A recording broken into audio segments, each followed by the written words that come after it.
All right, peace be upon you, ladies and gentlemen. How are you? Now, in today's video, I wanted to do something a little bit different. So, I have a few brothers, as you know, I've kind of announced this a little bit online on my channel. I have quite a few brothers in this, praise God, growing community of people here in Southern Ontario. And what I've thought about doing is I wanted to bring each of my brothers in the faith and ask them to give their testimony as to how they came across this Quran alone faith, because I think there's a lot of testimony outside with, Christians and how seeing Jesus Christ and their testimony, and Sunnis are giving their so-called revert stories. And kind of to counteract that, I want to give my own testimony and other brothers' testimonies as well to show how people come to the actual truth, which is the Quran alone, and sort of counter-signal all those false religions out there. And hopefully many of you will have a lot to relate with the stories that I have to share here and the other brothers. So today I have a very close brother of mine, somebody who I've only known for a short bit, but it seems like we've known each other for a lifetime, just how close we've come together. And he even plans, Lord willing, to come with me later tonight to do some street preaching and witnessing. And this is Brother Tristan. Yes, peace be upon everyone. This is the man right here. Yeah. Lord willing, I'm honored to be here. I drove all the way from Barrie to London to be with this man. Huge inspiration for me. I have to thank him a lot for my journey when it comes to being close to the Most High. He really inspired me to be closer to what's really more important in life. So Yeah, this is somebody as well who I see as a great inspiration. And of course, you'd only know this if you met him and talked to him, but he is a true gentleman. And I see just how fired up he is to do things in the cause of God. He's almost like he's asking me over and over how, if he can have an opportunity to go out and witness with me. He's very eager to spread this word of God and to spread the truth. It's the truth, you know. He's so eager to do these things and even build up a mosque and go forward, and eager as well to read the Quran, study the Quran. And this is the kind of brothers that I'm looking for in this community, people who are just ready to live and die by the scriptures. So I wanted to ask you firstly, I guess, let people know a little bit about your background, where you came from and how you came to the Quran alone. Yeah, man. So I was I'm an only child. I never had any siblings growing up. I was raised in a small town called Angus. However, growing up, my parents were a part of the Catholic ministry. So I was always raised as a Catholic, and then later on, over time, both my mother and my father, they ended up branching off. They ended up separating. However, my dad, though, before that happened, my father went into the Christianity. Protestantism, right? Yeah. And my mother still stayed as a Catholic. However, it's crazy, man, because over time, like, I'd always go to youth group growing up, try to really understand the truth. I was brought into it. So, I thought I was being guided in a way that was for my own good and to bring me to the garden. You didn't think of questioning the Christian religion you were given from the beginning? No, no, because I thought it was right, because, there's the laws, the 10 Commandments. I was thinking that if I follow these 10 Commandments, I'm going to live a fruitful and passionate, godly life. Yeah, sorry. Yeah. And I thought by following these laws or commandments, it would lead me to the garden or to heaven. And there's a lot of, I noticed growing up, there's a lot of contradictions with these, with the biblical lens. There's a lot of contradictions. So did you find these? So let's say you were hearing the pastor, the preacher say something. Would you read the Bible and find kind of conflict between what you read and what they were saying? Yes, especially when it came to, or when the priest would read the Old Testament and the New Testament, you'd hear a lot of contradicting verses that would make me wonder as I'm sitting there listening to the sermon, and I'd question in my head that, is this really true? They have, I know when it comes to following the Trinity, right? I know the Trinity is something that the Catholics, Christians really strive over. Seems like the most important doctrine to them. Yes. The Trinity, yes. And they're so big on the deity of Jesus, something which you find almost no evidence for in the New Testament Really at not. all. I don't even think the word Trinity is mentioned in the Not once in the Bible. Not one time. Not once. This is post-biblical languages that scholars and theologians have developed in councils. And it's fascinating because when I look at the Bible, right, I feel there's some good things in there that you can pick up, but I'd like to say that I'm a lot more conscious than I've ever have been. Yeah. That I've actually been brought the truth. I've actually had the honor to follow the Quran alone, and it's something that has truly been a beacon of light in a very dark world. It really inspired me to be on this journey to purify myself and to elevate myself in my relationship closer with the Most High. So, yeah. Anyways, to kind of answer the first question that you asked me, so my parents, they separated when I was around, I think 14, 15. I'd say 14. You're 26 now, for reference. So I'm 26 now as we're recording this. Now, years ago, I lived in Ontario. I'm from Canada, so we moved. My father moved out west, so I tried it out with him over there in Alberta, in Edmonton, just outside. There's a place called Sherwood Park. However, I was there. I went through high school, and then I came back. It wasn't for me. I ended up moving back to Ontario.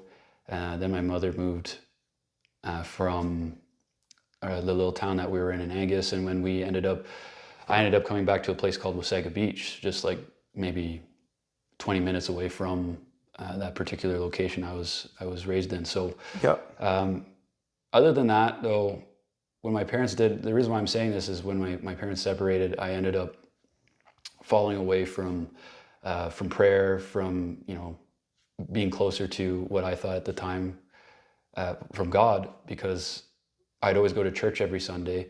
I'd always try to listen, but then obviously growing up, a lot of children's mindsets, we're being indoctrinated with a lot of things, and I was just being told something, and it was kind of just being shoved down my throat without really, it was just my subconscious. There was no reasoning, I suppose, and it didn't really stick so much with you. So you fell through to a little bit of a secular lifestyle, right? A little bit, yeah. So and in a way, I fell into that secular path in my teenagehood. However, as I've been getting older, I'm grateful. I met my significant other, who it was through her you got the Quran, right? Yeah, and she's the one who introduced me to the Quran alone community, and actually she's the one who told me about you. Yeah, Lord willing, and you have an interesting experience, because many people, a lot of times, they come from a Christian background.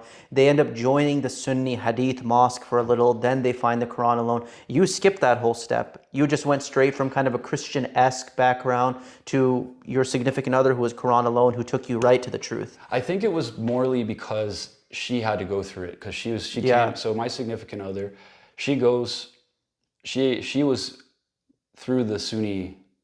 She went through the Sunni doctrine and Ethiopian Sunni background. Yeah, right? Yes, and however, she has her testimonies and how she felt about it, and she knew it was something that wasn't for her. It wasn't in her heart. So she wants to follow the true writ and the message, the final revelation that Allah brought down, the Quran, and this is the final message that was preserved, and this is something this is the reason why I want to follow. I don't want to associate any sort of deviation with the Quran. This is the final revelation. There was no hadith that was mentioned. There was no Bible. None of these books were mentioned in the final revelation. And if we go accordingly to the revelation, and this is what we're supposed to follow, Allah's message. This is why I follow it truly. I wanted to ask you about Allah's message. So coming from your Christian background, and you said that you were confronted with a lot of confusion, seeing contradictions in the Bible, contradictions in what your pastors, preachers were saying. What about when your significant other brought you the Quran attracted you to it? What kind of stuck out to you about the Quran when you first started reading it and interfacing? And what was your relationship with it in the beginning? So at first, it took me a lot of openness, open-mindedness to realize what I was learning may have been a lie. You said you were attached to that too. I was, yes. And it's actually a normal thing, unfortunately.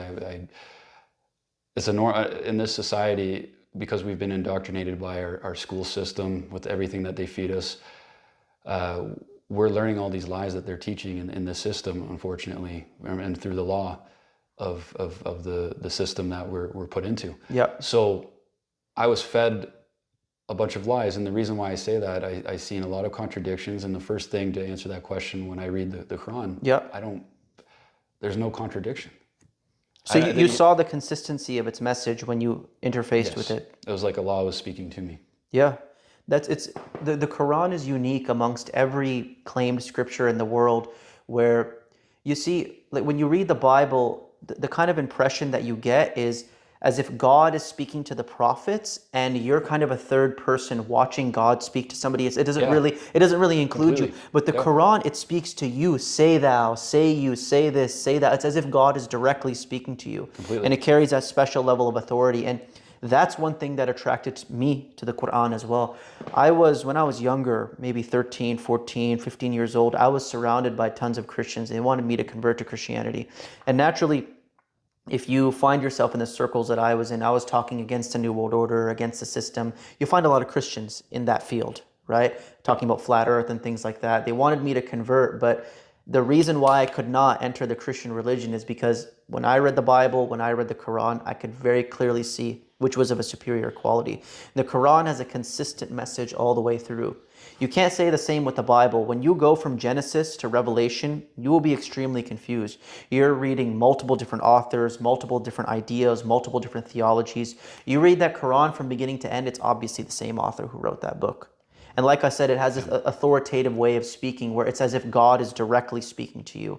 And what's a darn shame is the Sunnis, when they translate the Quran, they'll try to make it that third person impersonal perspective. So in the parts, for example, where it says say thou or say you, they'll put in brackets, O Muhammad.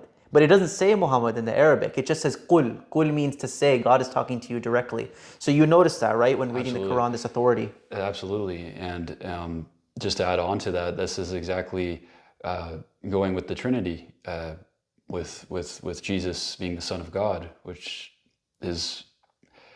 couldn't be further from the truth. Of course, it's that's a the lie. Son of Mary. In fact, in the writ that we read, it says it's Son of Mary, and it was new for me to read, coming from the Christian/Catholic background. It was new for me to hear this. Like I already knew that from the Bible that Jesus's mother was Mary. However, it's just there's a lot of different deviations and confusion, yeah. And I had to almost unplug myself. I had to be humble. I'm somebody who, just to mention on the side of things, I'm somebody who likes to train. I'm somebody who likes to keep in shape. I like to work out. He's very physically strong, I'll say that. We were just sparring last week. He kicked the snot out of me and he wasn't even going hard at all. Yeah, he's being humble. No, he's a tough guy, man. Anyways, bro, I appreciate that, man. And I'd like to say I get my mindset and my durability from martial arts. I believe the reason why I really relish in martial arts and boxing and kickboxing is because you learn accountability and you learn how to take accountability. I can't blame someone else if I get hit in the face or if I move into a punch and get knocked out or get choked out or get taken down. I have to take all the responsibility for making that mistake that led me to the wrong transition in the sequence when we're fighting. So I believe that's why I elevate so much from that sport, and actually that's something I was blessed with at a young age. It shaped your character deeply. Yes, oh yeah, completely. So I always had that about me, and because I remember all the times training and being in the training room, always when it came to, let's say if I was doing Brazilian Jiu-Jitsu, which I first started off with. When I was doing Brazilian Jiu-Jitsu, my coach would, I'd get tapped out all the time and I'd learn from it. But there's the thing, I never quit and I always wanted to keep going. You tap out, but then, for example, if you get caught in a submission or something, I would want to keep going forward. I want to keep trying to get better. I always had that coachable mindset. And if someone was who I could see who's a higher grade belt, let's say I was a white belt at that time, and if someone's a higher belt than me, I'm not going to be like, yeah, bro, I know more than you. Of course not. I have to be humble and be quiet and listen. At any to moment, somebody you who could knows. trade your belt for his belt. Yeah, It doesn't change the skill. completely. I could put on a black belt today. Completely, right? And that's exactly, that person had to go through the ranks and climb the echelons to achieve where he's at today. And it's a lot of hard work and dedication, but also consistency. And a lot of people don't have this consistency. They kind of take their foot off the gas, even at the gym. Everybody's wondering, like, how do you get in shape? I don't know. How do I get in shape? Well, the reason how you get in shape is because you got to be consistent. You got to make sure you stay consistent. You got to keep training. Of course, you got to put the work in. You can't just take a week break and then a week on, a week on. It's like me saying, like, I'm going to be a Christian one day and then you know what, I'll say this. I'll say, I'm going to believe Allah's word, but then on 1 week I'm going to go and do satanic things, and then in 1 week I'm going to be with God again. No, I got to stick with it. I got to be consistent. You kind of earn your belts in even the cause of God, right? You earn more knowledge and wisdom as God tempers you through His words. And it's the same principle. Like, that's what I'm saying. The whole principle is being consistent in actions, and faith without works is dead. So I want to work towards. I like that the Bible says that in what it was, James, right? Yeah, James. Faith without works is dead. Show me your faith by your works. Yeah, and exactly. So the thing is, I believe in doing action, and this is why I elevate so much to that sport. I know I don't watch sports. I'm not that kind of guy. We're not into sports entertainment. Yeah. We're into the strength from fighting. Yes, and the principle behind the art of fighting and what it takes to be a true martial artist and a fighter, and the mindset you need to be actually at that high level, like these people that we see that are mainstream. Yeah. Well, it's even that mindset has a lot of parallels with the believers and parallels with the Quranic message. I'm the same as you. Personally, I always shied away from every team sport. I didn't like soccer. I didn't like basketball. I played on the badminton team when I was in high school, but I specifically asked, I want to play singles, not doubles, because if I succeed, I want it to be because of me and obviously my Lord who helped me. If I fail, I want it to be because of me and I know I can assess myself. I can't control my other teammates, what they're doing, but I can control what I'm doing. And I like that as well. And when you read the Quranic message, it places the ultimate accountability on you. It's you. It's the way it has to be, man. And a lot of people don't like to take accountability. Even like you were saying with sports teams, I remember maybe when I was just before high school, I was on a hockey team, and you can always just blame, like, oh, it was the goalie's fault why he let all those goals in, or it was you can always shirk responsibility. The defenseman was the reason why we lost the game. He didn't play that well. Mm-hmm. But in reality, we're supposed to be a team. We're supposed to be united, and we should all take accountability. However, a lot of people like just to point the finger, just like in, let's say, the workplace. Like, people don't want to start a business, for example, because they don't want to take accountability. They just want to blame the boss or blame somebody else within that corporation that they work for at the 9-to-5 job, and not actually be responsible for having their own business. Because the thing is, you get out what you put in. And when you start your own business, the thing is, you have to be accountable for everything.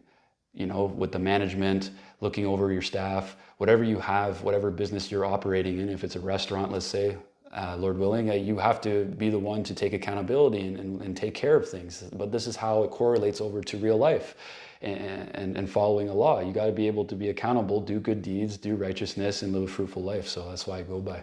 Yeah, that's what I see. I can see why the Quran was attractive to you when you first came across it, because you have that mentality of, not, I would say, independence, but being responsible for yourself, being accountable for yourself. And that is precisely what the Quran teaches.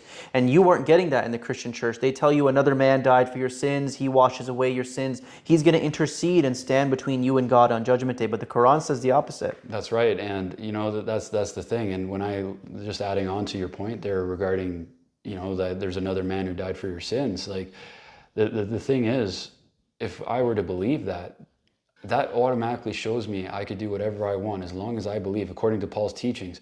I could do whatever I want. A license to sin. A license, yeah. But the Lord died for my sins. Therefore, that automatically means I can do whatever I want. So you're telling me all these people, it even contradicts the fact that you could take accountability. Like, if, let's say, for example, you're a Christian, you believe that Jesus dies for your sins, and I just say, well, you can hear the Christian man or woman would be like, you're never going to be perfect enough. You're never going to be good enough. It's a common, this is Pauline. It's an excuse. But saying that, imagine saying that to myself when I'm in the training room. You're never going to be perfect when you train. I'm never going to be good enough. It's like, no, I know that I'm still improving. Yeah, I'll make mistakes. That's a terrible mindset to have. Of course you're going to be good enough. You got to tell yourself, if I go and let's say if I had my amateur fighter, if I go and start training and then I tell myself before I get into that match that I'm like, I'm not good enough, I'm never going to be good enough. That's terrible. Why would I even take that kind of mindset? Of course, I'm going to tell myself I'm good enough. In fact, I'm going to make sure I elevate myself by the work of action to get better.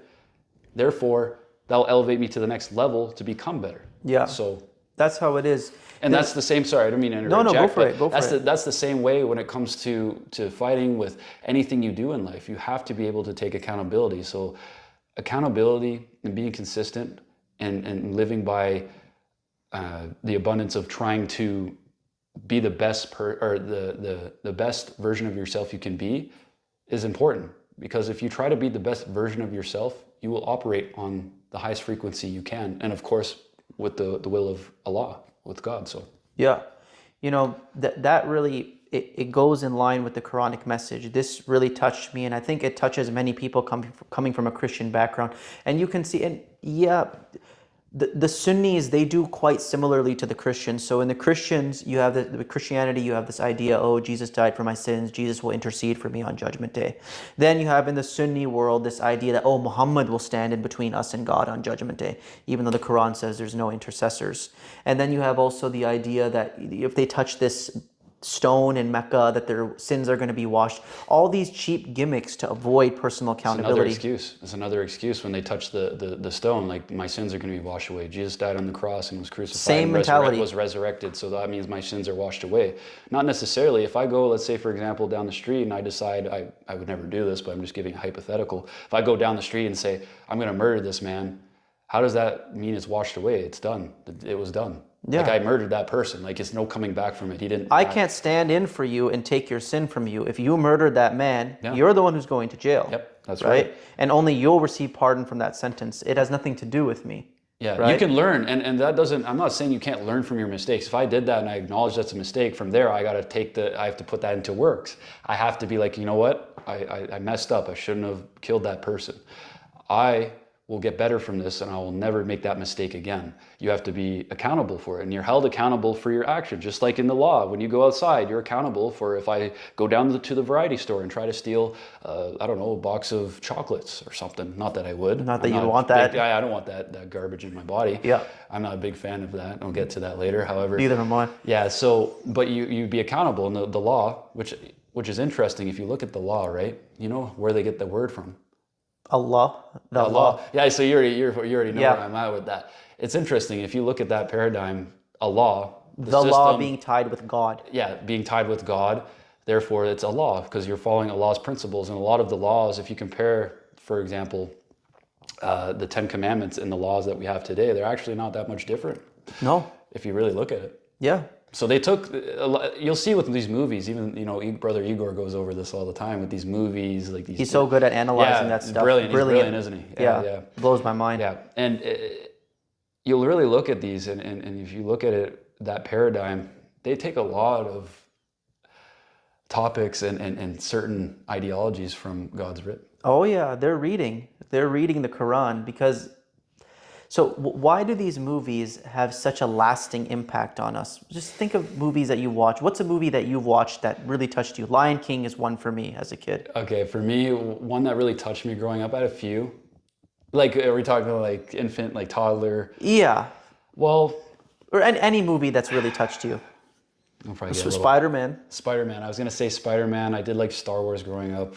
I fell into that a little bit, which I can get into. I think that's a psyop like Star Trek. Yeah. Because you're being conditioning the mind about outer space and all that nonsense. And all, because me personally, I believe the Earth is a flat and stationary level playing field. I wanted to get to that after. I wanted to ask how did you get introduced to that? And all. We might get a bit censored, but that's okay. I'm used to it. I'm a flat Earth author. Yeah. And you know what's funny? Like by listening to this conversation, where it doesn't sound like we're too crazy. And the fact is, if we go and say, oh, the Earth is a level surface to anybody else, they will make you feel like you're an absolute buffoon for even bringing that up. Yeah, they could be hearing us talk, or sorry to interrupt you, but they could be hearing us talk with each other right now and say, hey, yeah, those are two pretty reasonable guys. They got good head on their shoulders. But as soon as you mention that word flat Earth comes out of your mouth, then these guys are crazy. You lost even after thinking we're fairly well reasoned. It's interesting, but then it's like, look at the shape of me versus the shape of you. I don't mean that in an arrogant way, but like, I clearly take care of myself. I'm taking accountability. If I'm wrong, and I'll admit it. You know, I admit when I'm wrong. Like, I'm not going to be arrogant and be like, oh, I know everything, this and that. You know, I'm the cool dude. I have more knowledge than you. Is what these people who follow scientism do.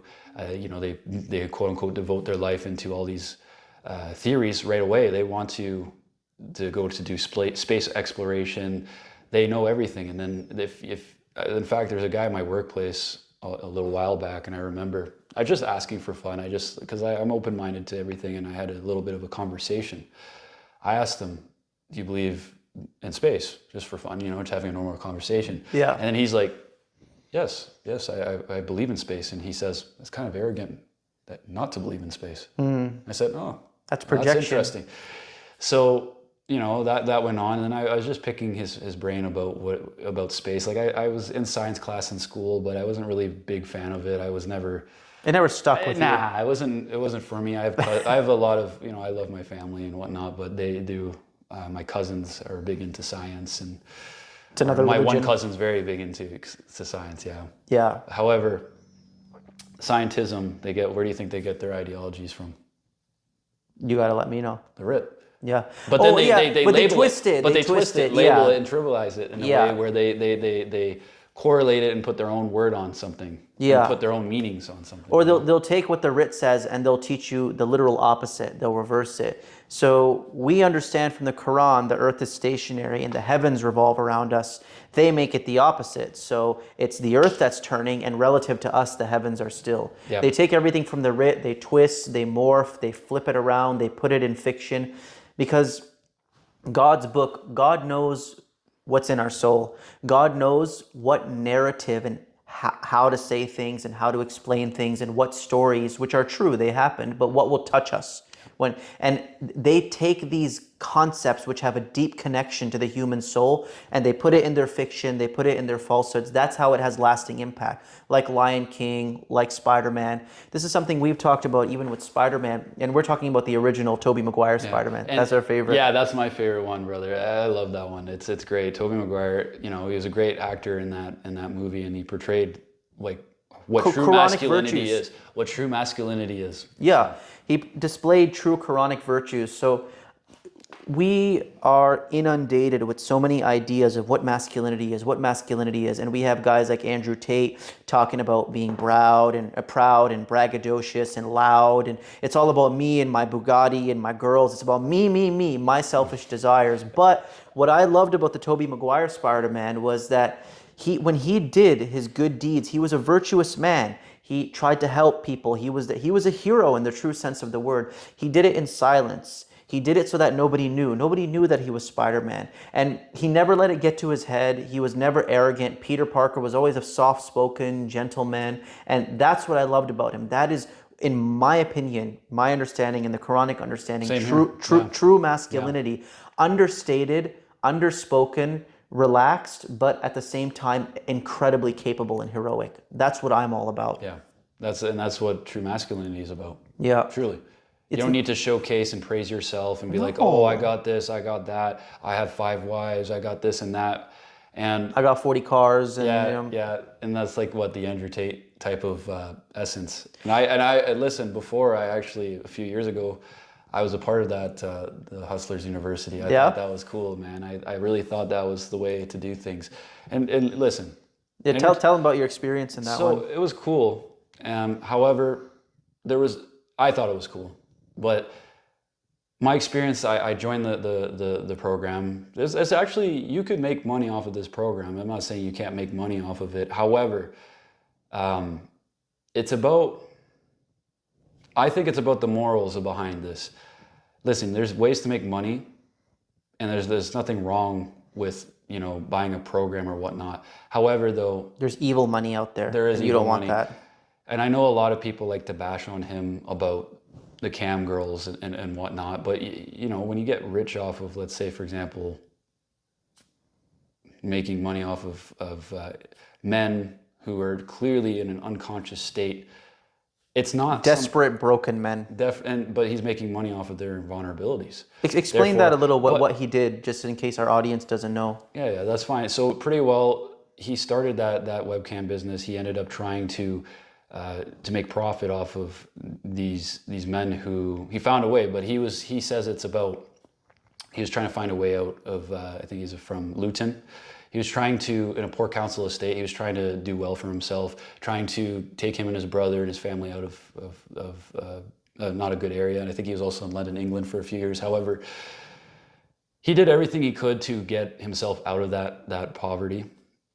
But in a way, he sacrificed his morals for it. Yeah, exactly. I was going to say, he sacrificed his morals because when you take advantage of women and making money, profit off of women who are showing their body parts, and I get what his claim will be is to say, oh, they agreed to it, so it's technically not wrong.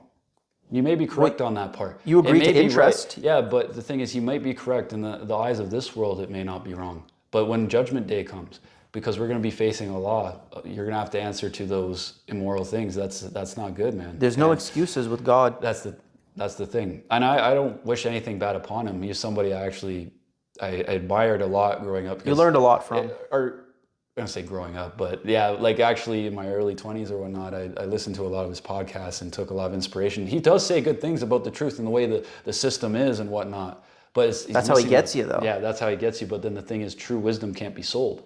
That's it. That's what I'm all about. True wisdom can't be sold. And that's the thing. When true wisdom is in front of you, you think, for example, Brother Waleed is going to try to sell you something. No.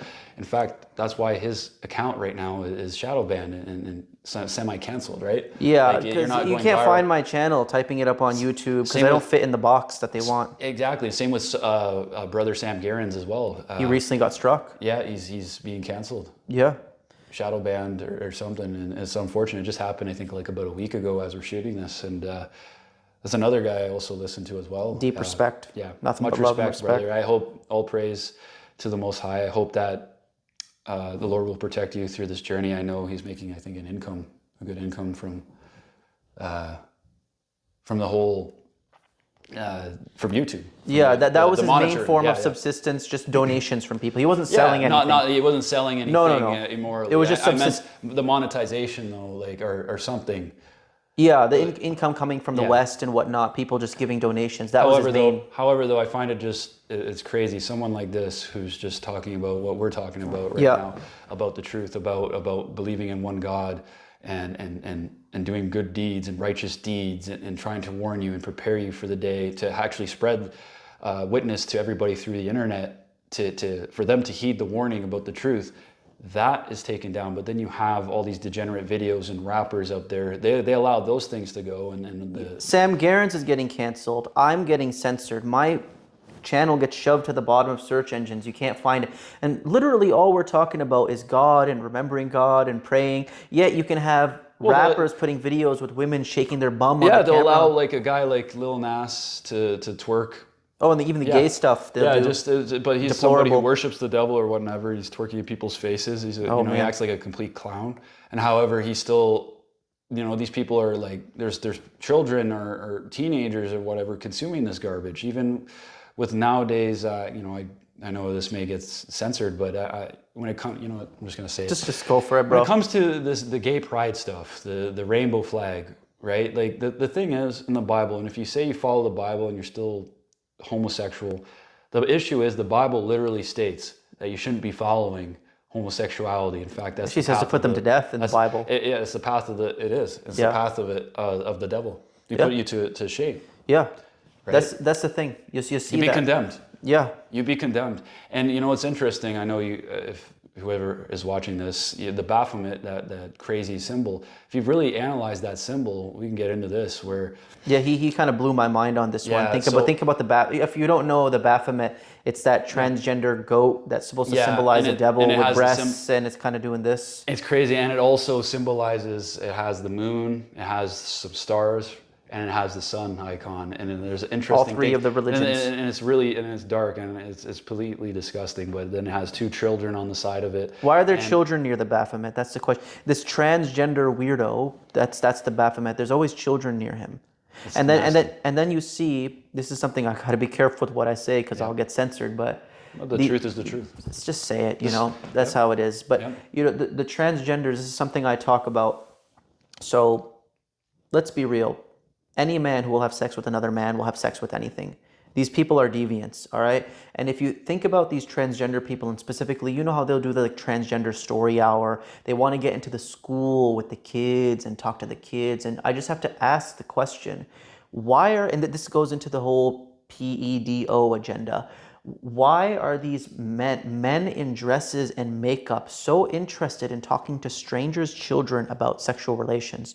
I'm a straight man. I'm into women. My wife, yeah, my wife, obviously. I don't care to talk to any child about my sexual relations and preferences. I don't care. Why are these people trying to open the doors to talk about sex? Why do they want to talk to the kids? It's very clear what they're doing. They're trying to groom them for something deplorable. It's an agenda, I think, as well, because you know how when it comes to certain parts of their agenda to also stop, they say, quote unquote, that we're overpopulated, right? However, that can't be true. Just if you think no, there's no it's way. It's a lie. It's trash. It's a lie. However, they say though we are overpopulated, but then they're using this narrative. I think if they demasculinize men, right? Think about it. They think they're a woman now. If they change their gender, they can't produce. They give to the woman, right? Yeah. They've cut their seed from the gene pool. Yeah, and then so here's the thing. If they could get people now to change their gender, not much reproduction, they think. Even though I know we come from the Most High, but according to their theory and science, right? Yeah. That's what depopulizes. There'll be less people doing intercourse, right? Because they'll be instead protesting on the street about gay rights and being totally distracted, right? Yeah, there's no way we're overpopulated just considering how everything's going. With the sodomite agenda, the stuff they put in the food. And I look down, if you just drive down more north or where you live, of course, more west or whatnot. By the way, I know it's interesting how there's west and east only written in the Quran. Yeah, I don't know of any north and south in the Quran. I honestly believe our geography could be a lie. It definitely is. There's a lot. They lied to you about the shape of the earth. They lied to you about the shape of the earth. And the timeline. We could be either younger. I think we could be younger than what we really are. I think that they tell you, I know that in April, we got Easter, right? However, I believe there's 13 months. I think there was 13 months. That, I think, finds some contention in the Quran, because I know there's a verse in the Quran about there's 12 moons in the law of God, 12 months in the law of God. I think there's something like that in the Bible. Every couple of years, there's 13 months for the children of Israel to make up for the difference between the solar and lunar year. But honestly, I haven't looked into this stuff. It blows my mind, the calendar issue. Brother, I think, I like how you mentioned that, because I look into this, right? And I know A is the first letter in the English language, and I think Arabic is the first. Aleph. Aleph. Yeah. But it starts with A. Yeah, it's like they're A. What's interesting, though, is if you look at April, right? April is when Jesus died. However, everything's trivialized. Allegedly. However, if you look at the way the actual true calendar, you know how DEC stands for decade. I'm trying to remember this. April. May, June, July, August, September. October, November, December. That would be 9 months. So I'm just thinking though, December usually if you look at it, stands for decade. Yeah. Right? So these words mean something. However, it's interesting to think. I'm still obviously figuring this out today. You're wrestling with the idea. Yeah. But if, like you said, if they're lying about the shape of the earth, if they're lying to us about saying that getting these vaccinations are okay and that it's going to save you from this deadly pandemic that happened over the past couple of years here that we were all indoctrinated to believe really happened. Yes, the virus was man-made. It was in China. I don't know about. I think it was. I don't know if it was real. I don't know if it was real or if it was just a media storm. Who knows about that? Whether it was made in China, whether it was just like a total media craze, nothing existed. I tell you this: I got ill. I got sick, but even the health board literally just released about maybe like 3 months ago now that COVID-19 was just like receiving a normal cold, just like an average cold. Indistinguishable. Yeah, but they literally you could label the it health as anything. system came out and said that it is literally labeled as the average flu or an average cold. Yeah, they were labeling everything as that. But the way they made it sound like, man, it was a zombie, the end of the world, like zombies were coming and like, you know, like hide for your lives, hide inside the zombie apocalypse. Like this is the way They were I'm getting, just saying, like, it I was, know they're not it real. was literally end times, eschatology level, religious stuff. And if you really think about it, like they want, you know, I know we're jumping around here with topics, but I want to say they really made you, though, the principle, though, behind this is about control and trying to pull us away. Humiliation. But the thing is, the Satan attacks you from every angle. Yeah. Every angle. You know This is why everything is tainted. So. Yeah. You know, the shaitan, he wants to get you to fear anything except God. The world is ran by fear. Yeah, fear That's of how they do anything it. except for disobeying God. He wants you to fear losing your money. He wants you to fear getting sick with this whole C-19 nonsense. He wants you to fear not being loved. He wants you to fear being rejected. Fear everything in the creation except fearing your Lord. Think of That's what it's all about for him. Completely. And then if you really think about, though, the way the world's ran, everything's ran by fear. If you don't listen to the cop and you don't pay that ticket, guess what usually happens? You're going to fear the consequences.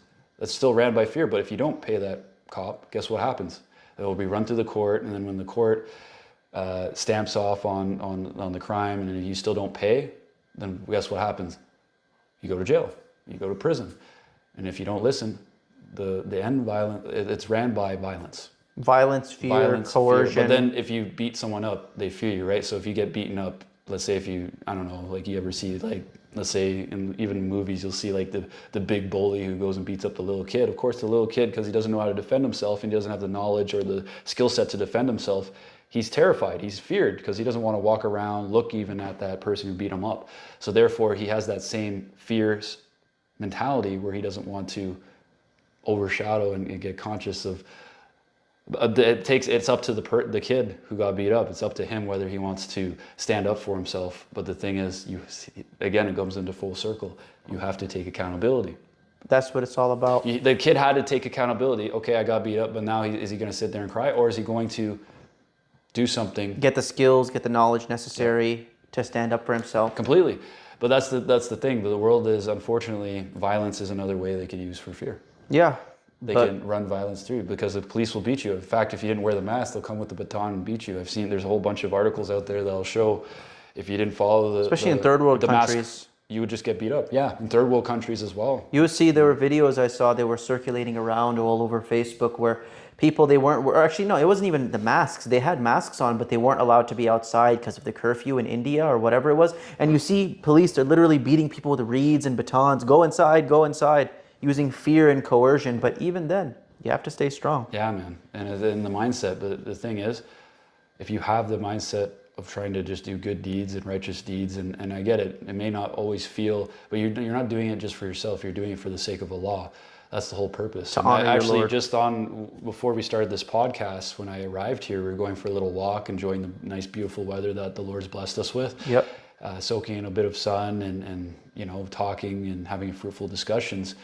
We were walking, Brother Waleed and I were just walking around and we happened to reach the mall and we were just having a good conversation. However, we went outside and we ended up seeing a homeless guy. And, Brother Waleed, I witnessed this. He literally went up and said, "Hey man, can I get you something to eat or whatnot?" He didn't have to, he could have walked right by him, but he's doing it obviously for the sake of Allah and to do good and righteous deeds because everything adds up and to get to the garden. It goes back to what you said about personal accountability. That's another form of personal accountability, trying to get those good deeds. Yeah. And not doing it to seek gratitude, not doing it to seek validation. See, I didn't even know he was going to mention that. I didn't do that so that he could see it and mention it on this podcast. He just decided to mention that right there. Well, that's just one of the many reasons why I respect a man like you. You're a true example of what real masculinity is. Thank you, man. I appreciate that. Absolutely. That means very powerful. I really mean that. So. That's very powerful coming from you. Honestly. Especially in the swirling maelstrom of, like I said, false masculinity spreading around. And even this goes back to what we were saying about Spider-Man and Tobey Maguire, that Spider-Man representing true masculinity.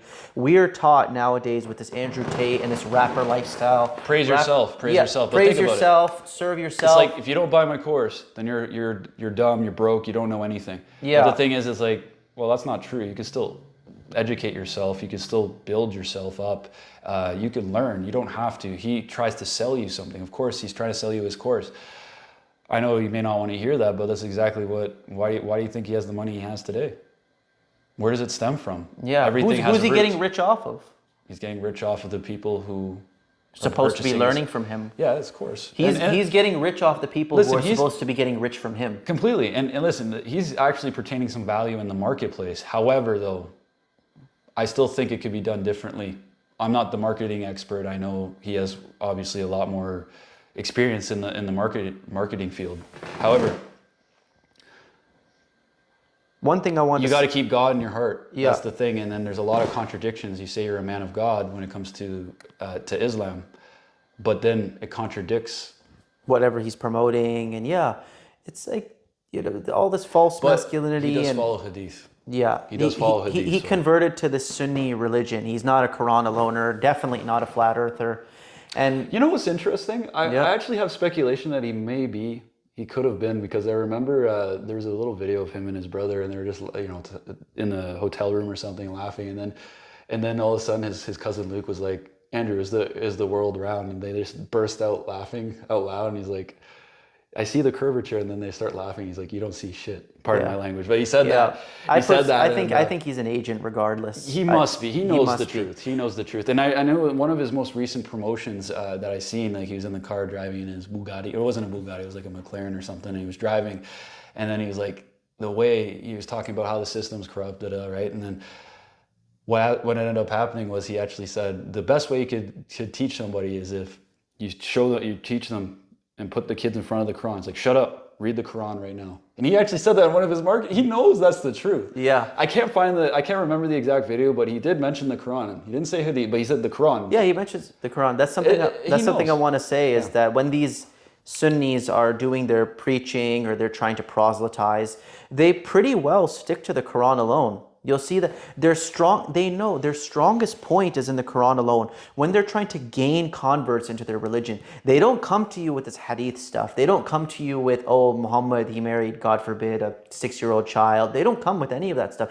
When they're debating, when they're preaching, when they're proselytizing, they stick to the Quran alone because that's their strength. But once you get interested in what they're saying, due to the power of the Quran, which they're sticking to, then they slowly start to wrap you into the Sunni religion, introduce things slowly. And then before you know it, you're involved in this religion, which you never even cared to start in the first place. You came in because of the Quran, but now you're a full-blown hadith following Sunni. Yeah. And you'll see that with Andrew Tate. He'll quote the Quran often. These Sunni preachers, they'll quote the Quran often when talking to non-Muslims. And there's no, I don't think, from what I've seen, there's nothing that's mentioned about it. And there's no hadith mentioned in the writ. No. And it's just like the Trinity. Just like the Trinity. Yeah, there's nothing. The word hadith in Arabic, it just means statement or narration or report. It does appear in the Quran, but God calls the Quran the best hadith. So the best report, the best narration. Never does he mention all this other stuff. Yeah. That's what I mean. Yeah, like it's not like all this other stuff where, the prophet was illiterate and then the angel Gabriel pressed him like 3 times. And like a demonic possession. Yeah, it was just approached him in the cave or whatnot. I forgot what the cave was called, but I forget what it's called. Anyways, no, I was just listening. I was listening to the thing is I was never raised on this, and I still was trying to really understand. See, I have an open mind. Like a lot of people will just depict on what they want to believe and then not shut out everything else. That's not being open-minded. You have to be someone who's open-minded, is teachable, and will listen to humble. It will be humble, a student of the game, just like in martial arts. When you want to learn a new move or learn a new technique, you have to be teachable, and that's how you develop skill sets. If you're not teachable and you're arrogant and you think you know everything, you're a punk. You don't know. Well, it comes back to what we were talking about in the beginning, the personal accountability. In order to be able to be personally accountable and have that philosophy and live by that philosophy, whether we're talking about martial arts, whether we're talking about street preaching or anything, the Quranic philosophy of personal accountability, you have to be humble. You have to be teachable. You have to be willing to accept where you erred. And I'm not saying you have to be a meek, someone who doesn't speak and he's just meek and he's mumbling under his breath like a... No one's going to understand that. Downtrodden. However, you got to speak, but you got to speak not decisively. You have to speak clearly and gentlemanly, but then also be assertive. You want to be assertive and make your point. Yeah. Like if I'm doing this podcast and kind of just mumbling over my breath and Not really sure what I'm you like, say. you got to be confident. And if I'm like Waleed, like I'm confident that, I want to tell you my testimony and I think that it was the truth or something. No, you got to like, what the heck is that? You got to speak the truth. You got to say it how it is, and you got to speak and be vocal about it. No one's going to want to listen to you. But when you speak brashly, a little bit, not brash, but like a little bit more with when you're some sure of what you emphasis. say. And yeah, sure. And the thing is, when you're sure of yourself and you're confident and you know and you're passionate, then things come to full circle and people want to spark someone else's interest to listen to what you're saying. So yeah. One thing I wanted to say regarding, actually, firstly, on you were saying about Andrew Tate, and then he charges this money, and he's making himself rich off of other people who should be getting rich from what he's promoting.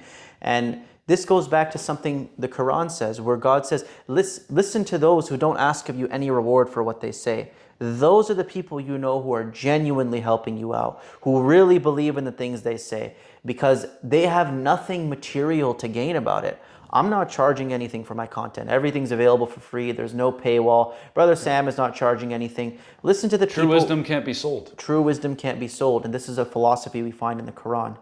And I know we're kind of jumping all over, but one thing I want to touch on with specifically the flat earth, what was your first thought when you came across this flat earth stuff, and how did you come across it? Probably through your significant other, right? Absolutely. Yeah. I have to give full credit to her. Yeah, may God bless her. Yeah, honestly, Lord willing. So when I came across it, I remember when I'd be going to work or maybe I'd be coming home, she was really just telling me about it, and I'd listen, and luckily I was a bit open-minded, but then because I was so indoctrinated at such a young age, I'm already like 20 something. I'm 26 now, but I was like, it kind of sets in at that time. Like early 20. Yeah, like I was kind of just like, all right, what are you saying? Like It's just bizarre to you. yeah, I thought it was just a little bit nuts. I thought, how'd you open up to it? I'm providing for you, and then you're telling me about all this. I'm like, all right, I respect you and I love you, but I thought she's a bit, Just she went off the deep end. A little bit off the deep end. However, because then she started challenging me on, though I'm still staying on the topic about flat earth, but she started also challenging me on Christianity and saying, how can Jesus be the Son of God? And I'd say, well, I thought Jesus was the Son of God because God provided the miracle, in which that means if he provided the miracle, that means Jesus doesn't have a father. So that means Jesus would be the Son of God. That was your chain of reasoning. That's what I always thought. That's exactly what I always would think. And that was my reasoning. However, I always went by that. And then I think that, in biblical senses, like there's contradictions actually about, I think there's there's a lot of people, like if not, the majority believes that the earth is the globe. In Catholic and Christianity, right? Yeah, almost all Christians believe, even though the Bible says the opposite. And it's completely, I remember there's actually, I love this, and I want to actually just add on to this point. When it comes to a verse in the Bible, I was in Corinthians. It was in Corinthians. It was something about the earth was made to be immovable. That was not Corinthians. Corinthians is Paul. That was something. Sorry, it was the Psalms. No. It was, I think, Psalms. It could be Isaiah. I know what you're talking, but it's not Corinthians. Psalms. No, you're right. It was Psalms. Sorry, I was thinking about the world established so it right. cannot be moved. That's right. Yeah. So it isn't immovable. But think about this. I want you guys to really listen to this now. When I come to this flat Earth topic, when something's immovable, right? That means you can't move it. Look at the Earth, for example. Like if I had, let's say, a key. If I had that key that's on this table right now. I know you guys can't see it, but there's a key on the table. Yeah. How do you move it? Or how do you move it? Well, you'd have to rotate it. So the principle behind rotation is you have to move it. Yeah. So think about this. If the earth is immovable, how does it rotate? It's incompatible. You're going to have to believe one or either the earth is immovable, either it is, as the Bible says, immovable, and the Quran, where God says that he established the mountains as pegs so that it not sway with you. Yep. Either the earth is immovable or it's rotating. You got to pick one. It's the principle behind it too, though, because they say that if the Bible is saying, because all these people, we were just saying earlier that the Bible, maybe I want to say 100, I'll just be nice to give a benefit of the doubt. 90% of Christians and Catholics believe that the earth is a globe. They laugh at flat earth. But then they're contradicting. If it's either you follow scientism or you're going to follow your Bible. But what's your true faith? Exactly. But if it's immovable, to rotate something, the principle behind rotation is the moving. Like, you can't rotate something without it moving. Yeah, that's the definition of rotation. That's exactly what I'm saying. The principle of a rotation is movable, but then the Bible literally tells you. But we know that the Bible does have contradiction. Actually, and we know this. So the Bible literally has contradiction. Yeah, actually, even... Not just that. That's just one of the many I could spot right now. But since we're talking about just the flat earth, that's one of them. Yeah, actually, it even says whenever the Quran and the Bible do talk about the earth moving, it's always cataclysm. So the destruction of the world. So God says the earth will be shaked, it'll be moved. But in the normal order of events, when life is going on here as normal, it's immovable. When the earth moves, when that time comes where it's shook violently, that's death for everybody. That's destruction.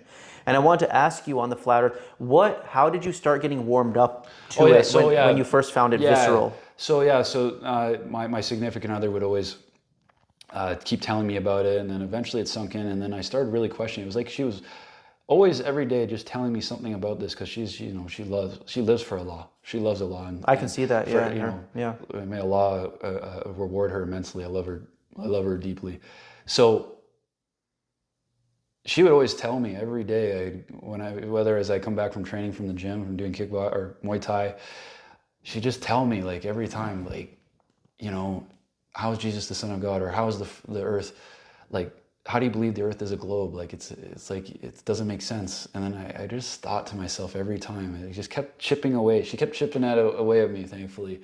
Forcing you to think about it. And then I did, because there'd be times, like, I had a part-time career job or whatnot, and I would be sitting in the vehicle, I'm thinking, I'm really trying to put this together.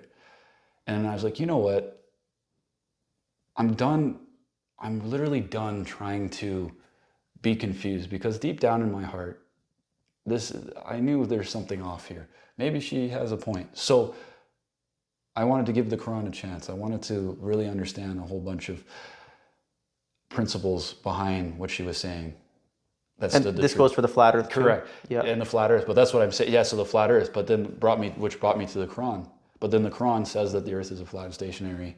Yeah, I know you've done, like, in the past, like, videos proving biblical verses and Quranic verses on the flat earth. Like, hats off to you. If I had one on like you, I'd take it off. And respect to you, man. But yeah, man, there's so many verses that clearly state that the earth is a level playing field. There's a firmament, there's a dome. Was it the verses that really pushed you over? Like, hey, I'm flat earth now. Or was it the physical evidences? Or was it both? What was the thing that really converted you, for lack of a better term, from globe to now there's no way I can... It's a really good question. It's a really good question, brother. I think this pandemic, I know it's going to sound crazy, but this pandemic actually, I know it sounds crazy, but this pandemic that happened, because when this pandemic happened, right, I was thinking that, man, when it comes to... I hear people at work saying, don't get the jab, or get the jab and do this and that. I was thinking to myself, my parents are literally telling me to get vaccinated, like my mother, my grandmother, and I know they love me dearly. They're great parents. They're not trying to hurt you. They're not trying to hurt me, but however, they're also been deceived, right? So therefore, I'm thinking to myself, like, of course, my grandmother's a nurse, and she's telling me to get it, it's safe.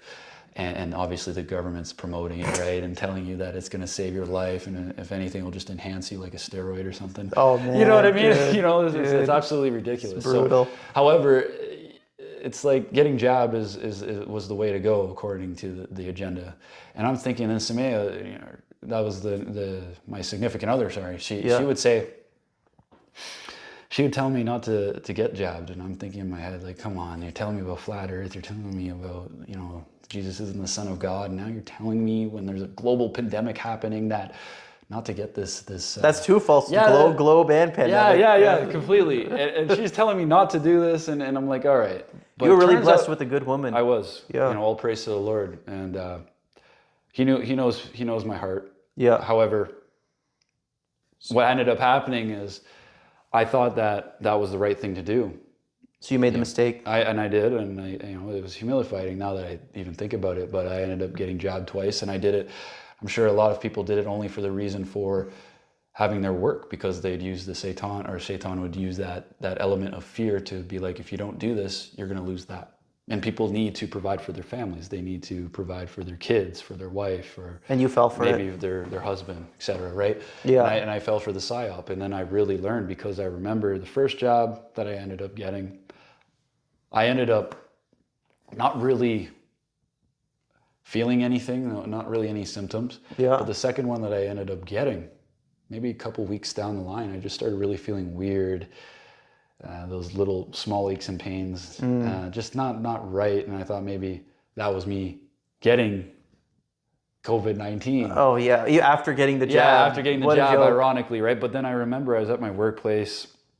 I was at the warehouse at the time, and I just started just not blacking out, but just feeling this anxiousness in my chest, and I was like, dude, something's not right. And Was it pressure? Was it beating? A little bit. It was like, I don't want to say it because I know, and I was looking, and I was overthinking at the time. I know I saw I remember on my break, I saw something on the news, on the global news, about this I think it was this 25-year-old football player that dropped dead from the disease and whatnot, and all this stuff, all the fear that they're striking onto the general public, saying you need to do this. They don't report on how many people are dropping. Oh, that was a lie. All those reports of the millions of people that died from it was a lie. And then I know people are actually dropping from the shot. That's the shot. That's what's causing them to do the death spin. But then I love how this comes in full circle, what I'm saying about dropping from the shot, because I think I was about to die.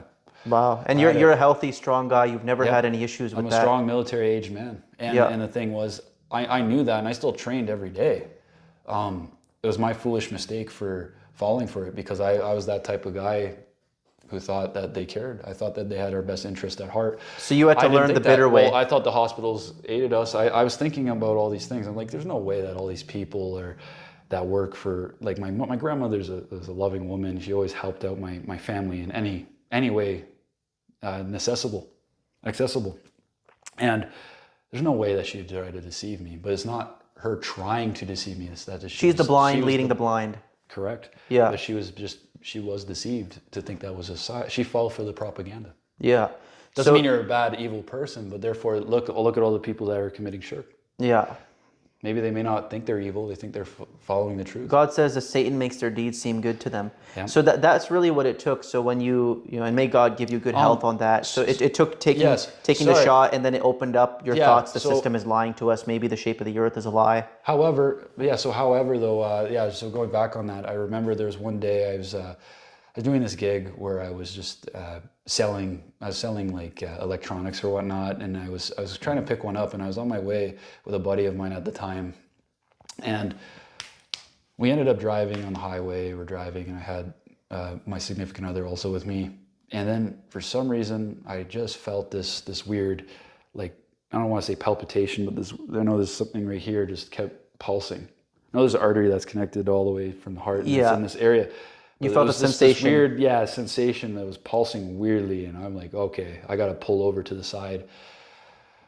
And I was driving, and I pulled over to the side and ended up having to call the ambulance. And I ended up calling the ambulance and saying what happened, what I was feeling, and then they did the scan.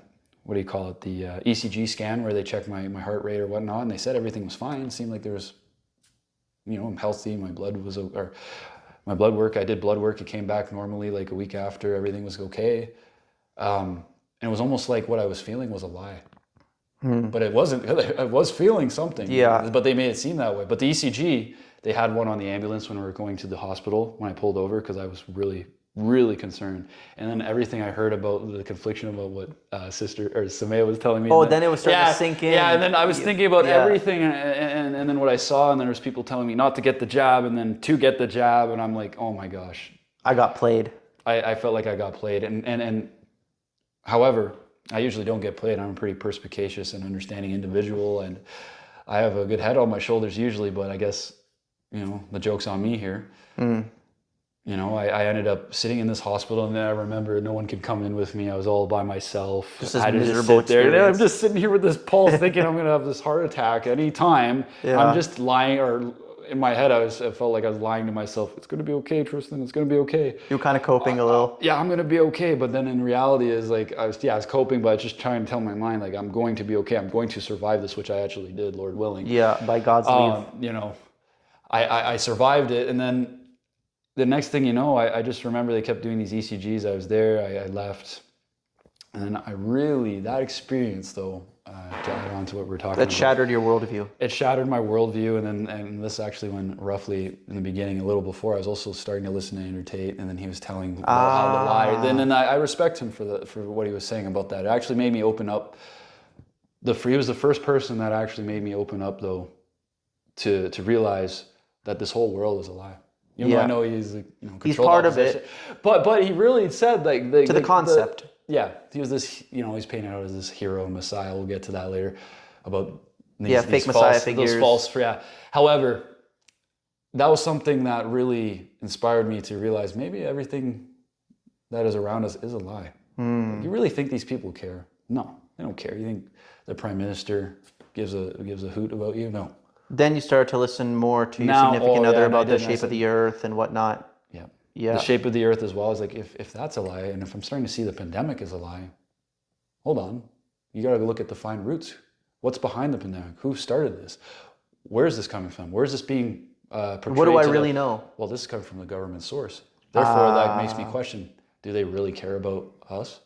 Do they, with all the taxes that they charge, with all the interest that's being insinuated amongst the population, amongst society. Interest economy, fully which is against the Quran as well. And that's another one. Then it goes against the laws of God as well. Yeah. And then you really go to think, what I've been taught and everything I've been indoctrinated with may not be all true. It may not be the truth. And I had to sit there and humble myself and realize, and luckily I do have that, the humbling nature of realizing that I was a soft wrong. heart, thank God. Luckily, Lord willing, we'll praise to the Lord. But I ended up noticing that everything around me was a lie. Like the judicial system, the municipal system, the educational system, the healthcare system, the medical system. You got that one. Yeah, completely. That's the one I experienced firsthand. Correct. That was all a lie. And I'm telling you, my significant other never got jabbed. I'm sure you never got jabbed because you're more conscious than I was. Never. At such a young God age. for that. Respect to you. Thank you, man. You're healthy today. You and your wife, everyone, all healthy. Nothing happened. It was like, and then this, what we're just talking about. It's just like the pandemic was literally written off by the World Health Organization, saying that it was just a regular cold. You can literally look this up. Yeah, it was literally just tossed to the side as a regular cold. And literally just about a couple months ago, this was like the end of the world. And now just crickets. Like crickets, it doesn't even like it exist. never happened. As soon as the media stopped reporting on it, then it stopped existing. But then also I think it was a psyop to see how well people comply. Think about it. They gathered their data on that. They gathered their data. But here's the thing. They got their data, and now when you wear a mask, you're technically not really that identifiable. You don't really identify as anything when you wear a mask. You become a drone. You are. And there's a psychological effect of, I mean, me being in front of you, seeing your face, you seeing my face, us seeing other people's face, that's a good psychological effect. Yeah. And then, but if we're like this all the time, this has a negative psychological effect, covering my face, your face. And then also, no one's even realizes all the chemicals that are actually on the mask itself. Like, that blue mask, the foam. It's just like, it's just rubbish. It's all just... It's fear-based. I would see people with double masks, triple masks. You remember that? Still today. I'll literally go for a walk right now and you'll see the odd guy who's still wearing one. Listen, maybe it may help protect the spread, but that was a propaganda that was set out from governments, right? But propaganda has been around, right? Since World War I, World War II. Really. Satan is the ultimate propagandist. That's the thing, right? And, it's all about lies, deception, and again, trickster. But he's the master trickster. Yeah. And he asked, what did he ask for? He asked Allah for time, the day, or respite for the day. Grant thou me respite until the day they are raised, and I will come at them from their front and their back and their left and their right, and you won't find most of them grateful. And that's what we see today. That's right, brother. And it's still happening, and there's plenty of people. You can see a lot of people who are blessed with all this freedom that they have, with whether it's financially, right? That's not when it comes to wealth. I know we know what true wealth is. However, they're wealthy people and then they're not grateful for it. There's people, you know, The wealth I know becomes a that curse on them. Yeah, but there's people who are depressed, quote unquote depressed, who have all this money, but the thing is they're not fulfilled within their own soul because they're empty vessels. And the thing is, you have to be. I want to be committed to purifying my vessel. And then the thing is, there's a lot of people who are not committed to having a purified vessel. Yeah. And that's the most Purifying important the thing. soul. So what is true wealth? Well, true wealth. If you look at true wealth is purifying the vessel and then following the Most High. Yeah. But the thing is, people get that misconstrued. They have this interpretation or this understanding that striving for the dollar bill is going to give them prosperity, true prosperity. God says, It's he the says path. in the Quran, he says that riches belong to him, that he restricts and expands provision from who he wills. God says his hands are expanded in terms of provision. Ours are restrained and restricted. So true wealth only comes from God. It only belongs to God and only can be acquired through a connection with God. The Most High. Yeah. And it's true. One thing I wanted to ask you, I guess, before we sort of wrap all this up, is I wanted to, now that you've entered this Quran alone faith, and you're still new, you're kind of a white belt in the faith. I'm a bit green, but I'm definitely trying to work on it, and I've gained the knowledge. Reading it from head to toe. I'm trying to understand, and I'm not just doing it for to read it for the knowledge. I'm reading it actually to put my oath, pledge my oath to the Most High, and live purification. To purify my vessel. The thing is, man, I just want to say though, the art of war is the art of deception, and that's the thing that we have to watch out for, because Satan comes at you from every angle. Satan comes at you from every angle, and the system is not designed to benefit you. It's actually designed to benefit the people who made the system and for the people who regulate the rules. And Satan. And Satan. However, if you follow this system, it's only going to lead you to depression and misery. Lack of fulfillment. But the thing is, if you want to be truly fulfilled, you got to read that Quran. Yeah. You have to make sure you read that Quran, and don't associate partnership. Don't associate partnership, because if you ascribe partnership, that's the worst thing. What's worse than sinning against creation? Sinning against the Creator. Lord willing. And I'm telling you, if you look at the Quran, the Bible even says it's the first commandment. I am the Lord thy God, thou shalt have no other gods before me. That's right. But too bad Christians But then forget this. and then they say Jesus is Lord. But then you could see him in another passage saying that. Don't call me good. Only God is good. Then how is he God? Is there two gods? Doesn't make The any Trinity, sense. 1 plus 1 plus 1 equals 3. How does 1 plus 1 how does 1 plus 1 plus 1 equal 1? It's a lie, is what it is. The Trinity. Coming out of that Christian background, having your worldview shattered by making some mistakes with getting the shot and whatnot, what are some of the unique riches and blessings that you found entering this Quran alone faith? What has it meant to you, and what has it given you? It's given me another chance with the Most High to really give me a chance to get to the garden instead of following a false pretense. And it makes sense. It's something you don't feel like you're betraying yourself intellectually by following it. You're not deceiving yourself. It just makes sense, and it falls into full circle on what I've been seeking for. And I'm someone who seeks the truth, and I don't want to say a lot of people. I know there's people who don't really care and they ignore it, but I'm the type of individual who wants to seek the truth and understand, why are things the way they are today? Why is the system the way it is? Why are we under the system? Why do we listen to everything that these people tell us? Do these people, do these prime ministers, do these scientists have God in their heart? Do they follow God? No, these people are led astray, and these people are the ones who are trying to deceive you. So therefore, I look at that from an outside lens, and I'm like, do I want to follow somebody who doesn't even follow what the writ says? Do I want someone who has no connection with God? Yeah. Therefore, brother, I'm like, I don't want to follow that. And I had to come out of that. It was almost like you have to unplug yourself. I know that term gets thrown around a lot. I had to unplug myself from what I was being taught in school. The school system is literally designed to condition you in a corporation. If you look at the small word, it's kind of funny how we're talking about how words are almost like polarizing and opposite. They have opposite meanings, where it's like, now we say, oh, yo, dude, that's wicked. Wicked means good. Yo, that's sick, man. That's awesome. Like they're trying to say that in an opposite way. Yeah. Where it's almost like they use all these trivialized They're meanings. appropriating all these words which were previously meant to connote bad things, and they're making them good. Pride. Completely. But the thing is, even like corporation, you're a corpse working in a corporation. Corporation. Dead speak.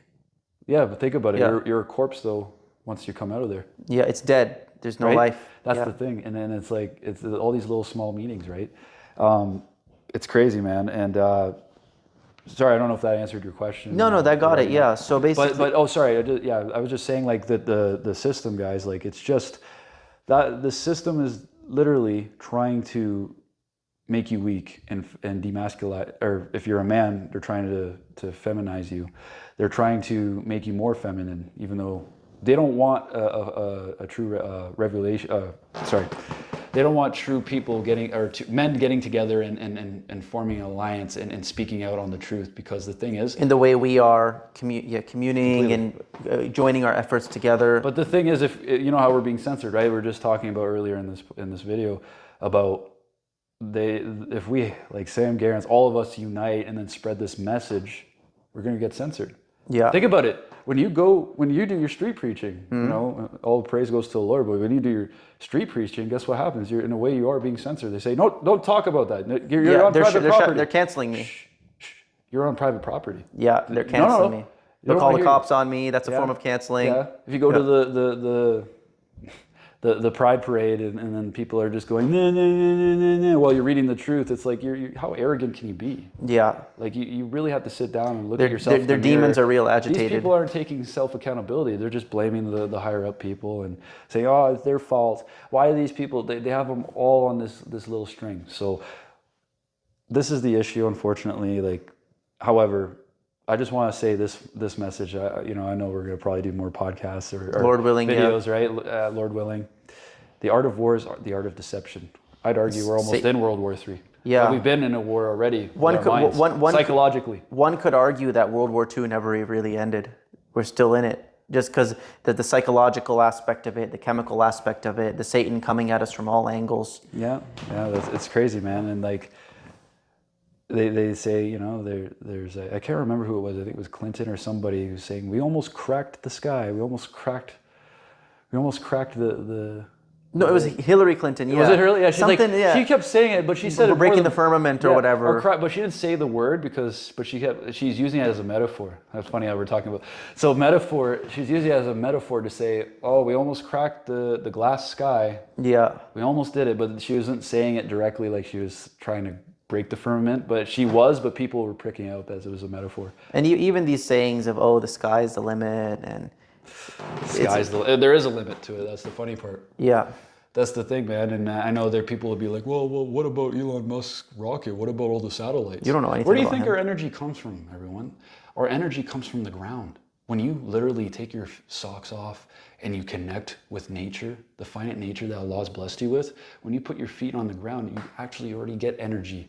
There's an electric charge to the earth, the completely. ground, when you put your feet grounding and you put your skin on that and make contact with it, it puts the proper electrical charge within you. We are electrical beings. We are, completely. And you Electrical get your energy. magnetic. And that's where you get your energy. This is where you'll see these stations set up. These hydro stations, this is where their energy comes from, and they're prohibited. You can't go there. They don't want you, like, the energy is right there. But don't they say, like, the satellites? No, we get the satellites, this and that. This is where do you think Google Maps comes from? No, bro.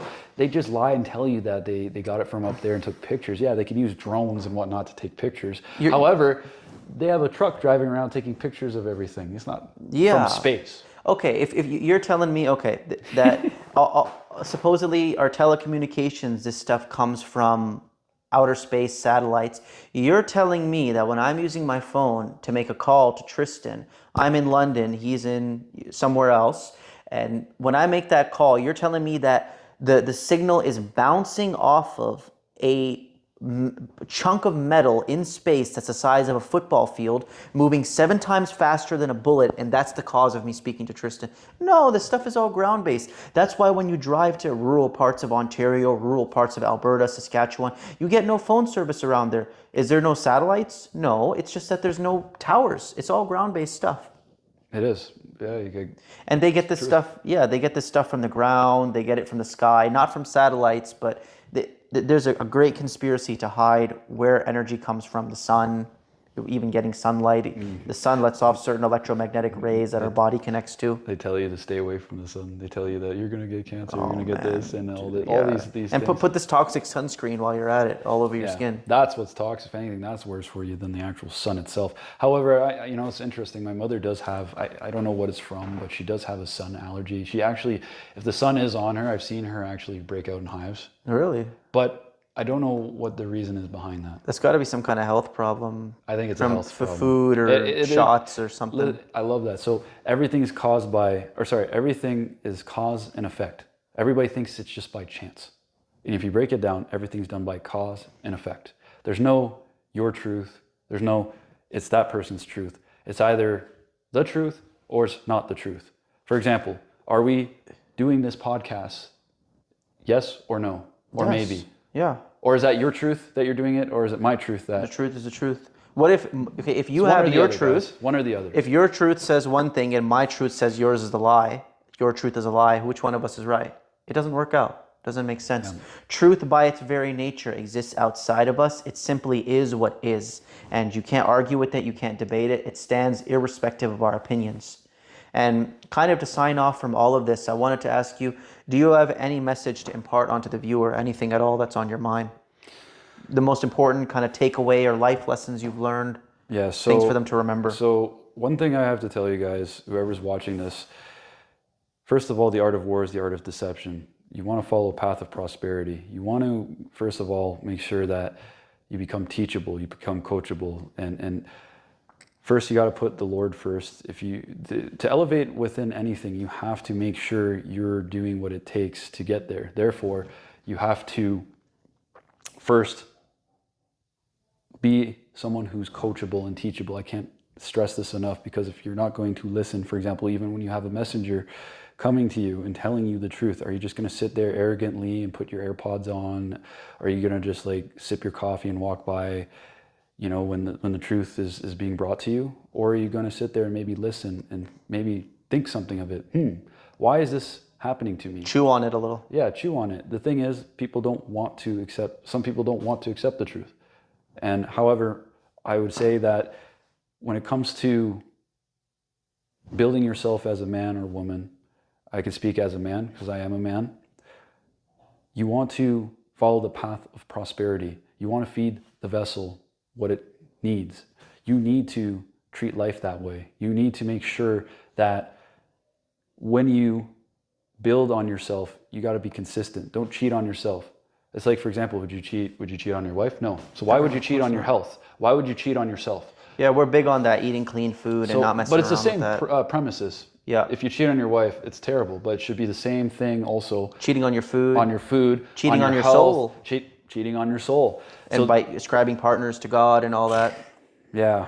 That really cheating on your Lord. You're supposed to worship Him alone. And I'd understand. Listen, I'm somebody who came from Christianity. Like, I'm somebody who I'm not just, someone who, I've experienced what that was like, and I'm not a hypocrite. Like, I know exactly what it was like to be a Christian.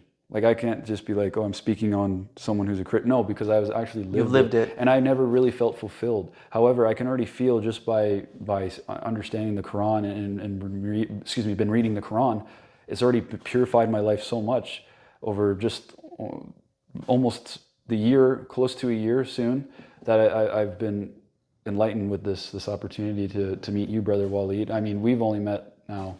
This is our third time with but, each other in person. But I'll tell you, it's like meeting another believer is refreshing, and it's almost like I've known you my whole life since we were brothers since grade 9 or something. Yeah. The first time we hung out with each other, it really felt as though I was catching up with an old friend that I've known for a long time. That's what it felt like. And that's the kind of connection you have when somebody like him, he submits himself to God and he wants to serve God alone. I submit myself to God, I want to serve God alone. It's like you know each other, and God says, even though you've never met, and God says that He unites our hearts are united. So one thing I would like to close off with is I want you guys to really take the effort, put in the time and the effort to try to fight to be with people like you. I'm telling you, the improvement in your faith, the inspiration, the strength you'll feel, just pray to God and try to find people in your community, and don't compromise. Don't hang out with Christians and atheists just because there's nobody else around. Really focus in on God and try your best to find people who believe exactly like you upon this faith. People like me, people like Tristan, people like IGOR, and Lord willing, you will see your faith increase in leaps and bounds. I know I have as well. And it's so important for us to get off the internet, put the phone down, and start focusing in on real life, making those real connections. And if you have nobody around you, it's always by God's will, but try making believers, witness to people, talk to your friends, talk to your family, talk to people, go try to spread the word of God wherever you can, in whatever capacity you can. And if you don't have community, Network. try to make it. Network. And it's funny, like these high-end business dudes will tell you, network, explore, talk. Yeah. Communicate with people. Like in the 9-to-5 job, they just want you to be isolated and do your thing and shut up, don't listen, don't question anything. Yeah, get out there, communicate. It starts with somebody communicating. Yeah, experience. Build your own experience. Like you have to go out there and experience life. Yeah, your significant other, she had to communicate the message to you, and now look at you. Now you're here. You're contributing in the cause of. If she never did, I wouldn't be sitting here right now. Right? If she never told me. I had to just on a whim decide. All right, I'm going to make a channel and just talk about what I know to be the truth. And his significant other communicated to him the message. She gave him my channel. Then before you know it, we're meeting. It starts from somewhere. So I just recommend you guys, and I pray to God that you guys will have the strength and the courage to make that initiating action. Make it and fight to be with those who are like your own. You will not regret it. Lord willing. Lord willing. But hey, man, it's been a pleasure and an honor to be here with you. I appreciate it so much. Thank you so much. And God willing, we'll maybe do this again some other time. Anytime, brother. I look forward to the next one. Yeah, man. All right. Peace be upon you guys. And I hope all is well with you. God bless. Peace and blessings in the name of the Most High, viewer. My name is Walid Naeem, and I am a zealous submitter to the one true God, the creator of all mankind. Do you notice something wrong with the world? Something strange? Despite us having a church, synagogue, and mosque in every neighborhood, how has this entire Western civilization fallen into abject atheism, nihilism, and savagery? Why does life just seem so dull, so meaningless, and so devoid of anything real in the Occidental world? Despite the ubiquitous presence of these religious institutions, why are our so-called Muslim sons in large numbers drinking, smoking, partying, and chasing after women, with no seeming desire to do anything more with their life other than satisfy their base pleasures, when God has commanded them to be clean, righteous, and responsible leaders of their community? And why are our hijabi so-called Muslim daughters walking around with tight jeans that reveal their figure, with TikTok accounts posting semi-provocative, self-absorbed videos of themselves online for the world to see, when God has commanded them to lengthen their garments and be modest in their mannerisms? What has happened here? These young men and women are supposed to be making themselves right before God, while raising the next generation of ardent defenders of the holy faith. But it seems that Islam features no more in their lives other than a scarf on their head, a Friday fidgeting around in the mosque when their parents force them to go against their will, or a decorative hanger in their car. At this rate, if God allows us to continue going down the road it is, then Islam and the Quran will become pretty much non-existent in the lives of most of our descendants, if it wasn't already non-existent now. If we do not take a stand soon, in a few generations, our children's children will likely be indistinguishable from the secular West. Is that the kind of world we want to live in? Our kids to live in? A world practically devoid of the remembrance of the one God and all things sane? I obviously can't speak for you, but for my own self, I can personally say, count me out of it. I'm not going to sit here and just watch my brothers and sisters, those who claim to believe in God alone, believe in Judgment Day, His prophets and angels, and all the other aspects of this holy creed, get duped into going to hell. I'm not going to let this happen without at least something of an effort on my end to reroute this dark trajectory. So, again, how in the world do we end up here? There is a mosque in practically every neighborhood in the West, and no shortage of donations that get dropped in their boxes. They have had lots of funding, lots of time, and unquestioning support from their respective congregations, yet somehow have been run over by the secular atheist. All of their so-called Muslim children go to the atheist, secular public schools for most of their week to be taught beliefs that are completely incompatible with the Quran. And we wonder why they have ended up the way they are. If these houses, and by these houses I mean the mosques, were truly of God, that were doing everything right, then why would our Lord let them get so decisively trampled upon by their enemies? Why do the wicked have all of the reins of power here? Clearly, something is not adding up. Well, it is my thesis here today that the vast, vast majority of mosques that exist in this world today have lost their way and follow a religion which is completely foreign to the Quran. This is why they have failed so miserably in the West, and it seems that God has forgotten them. In truth, the real reason behind their shortcoming is that they, and many of us, have forgotten God Himself, which is why He has left us here collecting our bitter receipts. So, what are my exact criticisms of the mosques today? As a Muslim and a man committed to the truth above all else, what are my personal gripes with their institution, which claims to be for God? The first glaring problem I can think of is that the majority of people who call themselves Muslim have allied themselves with a body of literature that is foreign to the Word of God, treating it equal to, and in fact above, the Quran itself.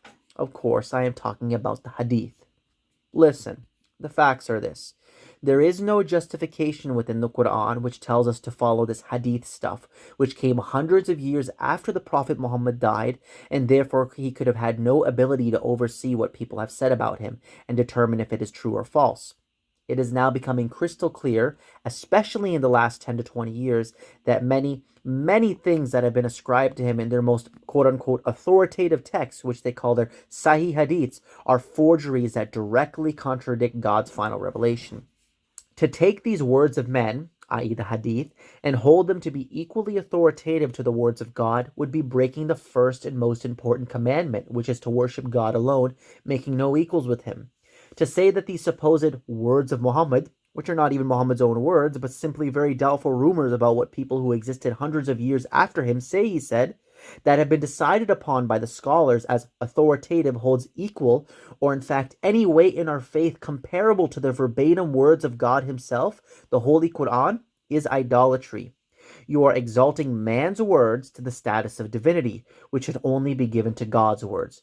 Nothing comes even close to the Quran, because God, the creator of the heavens and the earth, is its author.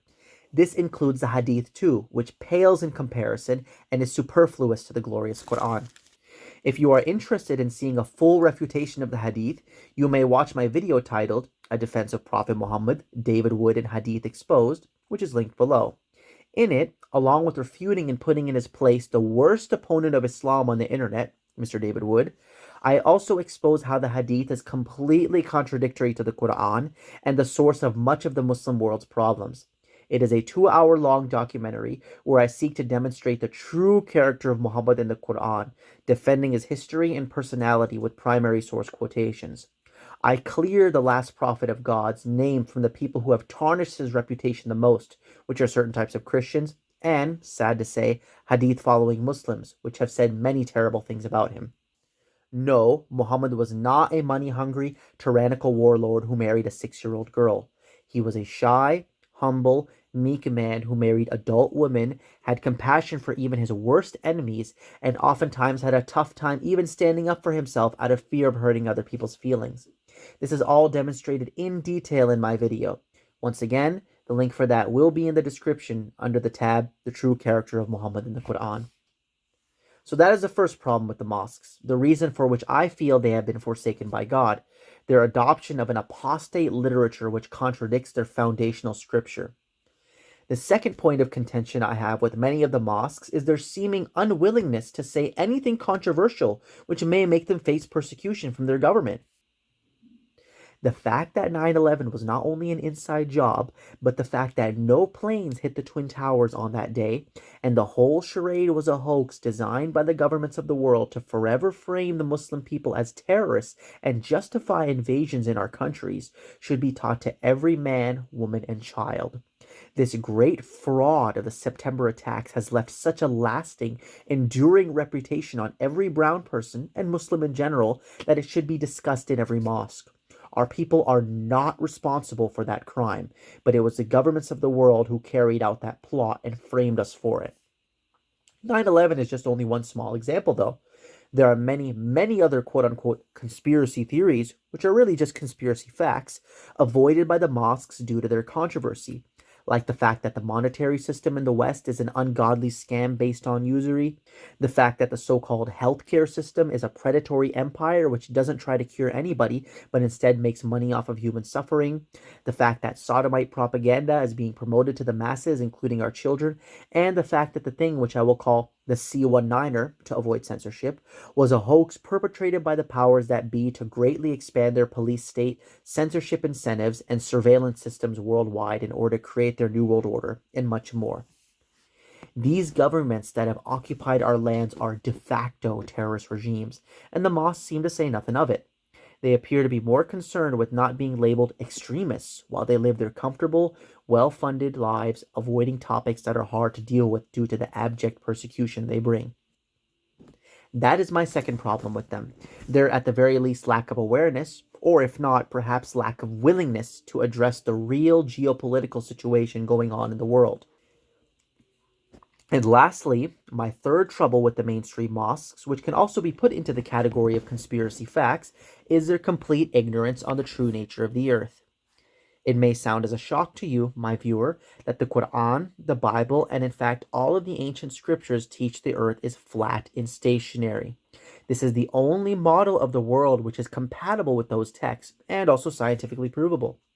This flat earth conspiracy, which should really be called the globe earth conspiracy, is one of the biggest lies of the modern world, we are told, and goes in line with what I said earlier about the endemic corruption of the governments of the world.